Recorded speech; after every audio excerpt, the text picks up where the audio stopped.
want to sit there, like, it hurts. It's everything hurts. So it's like, even that is like, it's nice to know that other people feel the same, but it would be nice to be able to talk like face to face with someone, or you know, that has dealt with something similar. So, and hopefully more people are living. Like I said, even that, it was like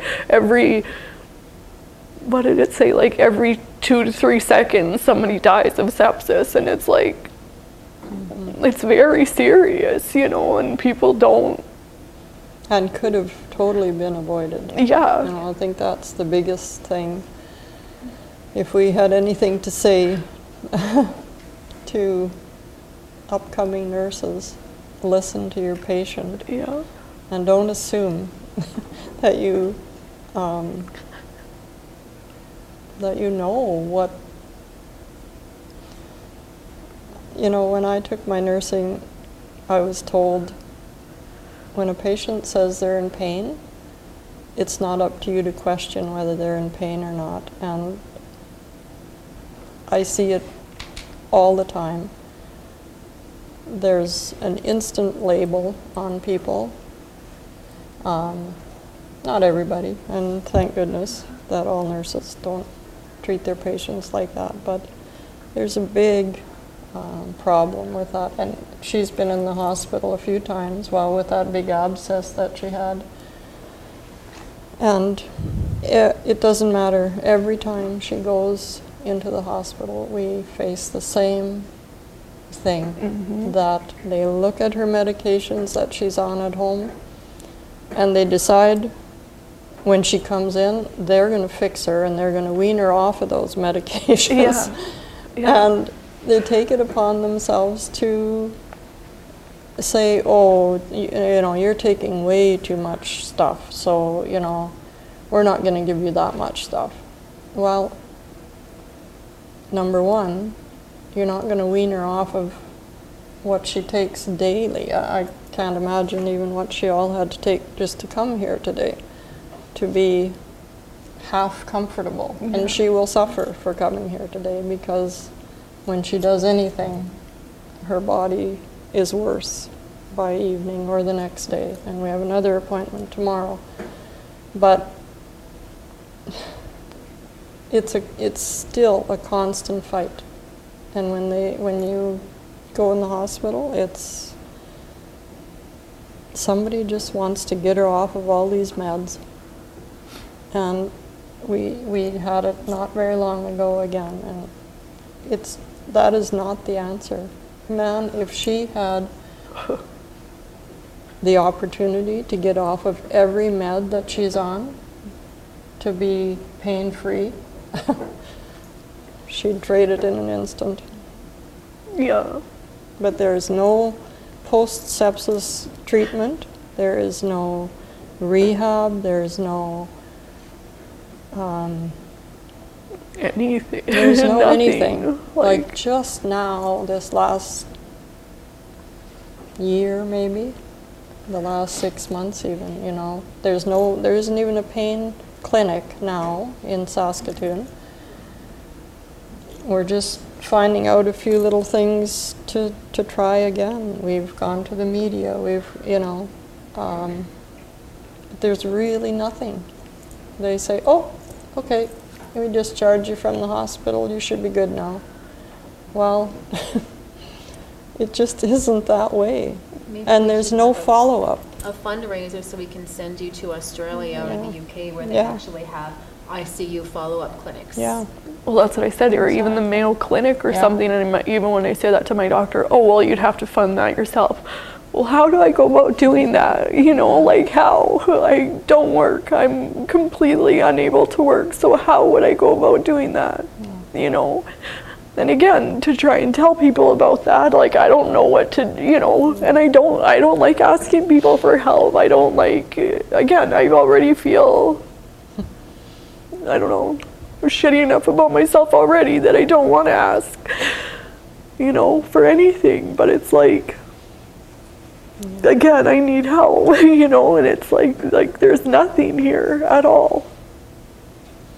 And to add insult to injury, She had just finished her aesthetics course at Marca. Yeah. And that's when and right after that, she went for her endometrial ablation.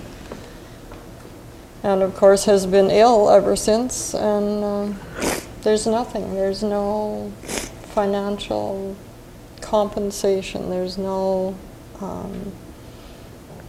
she doesn't qualify for disability because she's never worked in their terms.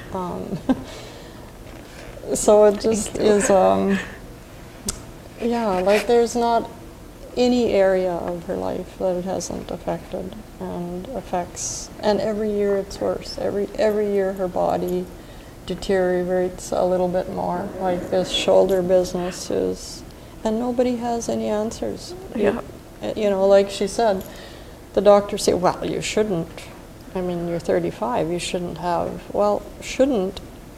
And having it are two totally different things. Like Yeah, I have an you're right. MRI You're that right, I shows that shouldn't. it's torn, you know, and it's like, again, just nothing. It's been over 8 months. Like Yeah. I can't do any, you know, again, and it's just another issue that's added on top of all the other issues already. Now, is this, the muscle injury, do you think it's related to just being not getting oxygenated during your 100%. initial sepsis? Oh, So yeah. now it's just affecting like just things you would not expect to be injured, right? Like your muscles. Ever since I got out, Yeah. from the day that I got out of, or came home from the hospital, like I remember shaving my legs and like my whole body would just cramp, like, and my muscles have been, and I mean, again, I played sports my whole life. I played soccer for years. I played basketball. I played soccer up until I was almost 8 months pregnant with my first kid. I played soccer after I'd had my second kid. You know, it's like I lived a normal life. I did normal things. It's not like I was, you know, just lazing around or doing this or that. Like I did active things, and to try and think like, could I go do that? Like, never in a million years could I go and do that, you know, like, and it's 100% from that. Like I pull my muscles shaving my legs. Like I pull my muscles from like doing anything. So, and it's 100% from going septic. Like I mean, again, I didn't feel that way before. I could have went into the hospital. Well, if I wouldn't have been dead, I could have been wearing a bra getting out. I hadn't even walked out the doors or gotten wheeled out the doors, and I had to undo my bra. Like it felt like, again, plus breathing, plus pain. So it was like, and again, 10 years later, I feel exactly the same. Like, yeah, I have a bra on, but it doesn't hold anything up. It's just there because most of you are women, so you know what it's like to not wear a bra. And it's like, it's not, again, it's uncomfortable. Like, I don't want one here and one here. It's like, really? So I'll wear a looser bra to have them sitting somewhat normal, you know? It's like, well, it's like, but it's frustrating, you know, and it's like things like that where people don't, and now I can't even put my bra on. Like my sister had to come in again and help me get dressed before I leave because my shoulders are so messed up. Like I can't literally do anything. Like I feel like a crippled 9-year-old woman, and it's, like I said, gotten worse and worse.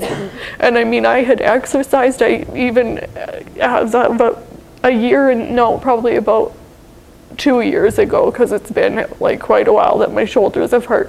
I swam, like, you know, I try to stay active because that's what someone does. Well, you just need to exercise. You just need to exercise. No, I don't just need, I mean, I'm not saying that that's not, well, it's not a benefit. I mean, I love walking, you know, I love going for walks, but do I feel better? No, I don't feel better. So it's like, you know, I mean, I'll do it because I like to do it in the summer, but it's like, again, it's not something that helps, you know, like exercise is not the answer to my body pain, like again, there is no answer. Even all the medication that I'm on, there's nothing helps with the way that my body feels, like nothing at all. So Have you seen a physiotherapist? I've seen a couple actually. Him too, like it was like, They can't offer anything either. no. And everything I did just made it hurt more. Like he's like, well, I think you have a frozen shoulder. Well, again, it shows that I have a torn rotator cuff. Well, I think you have a frozen shoulder. Okay, well, what do you say? You know, it's like, well, I could move my shoulder before I tore my rotator cuff, you know, like, I don't know. It's like, again, and this is fairly recently, or, you know, it's like less than 6 months ago. Like, they don't listen. Like, so, I don't know. Yeah, I have literally seen so many people, and there's just nobody has any answers. So, yeah. It's a master's project for some Yeah, that would be awesome. faculty person to work with.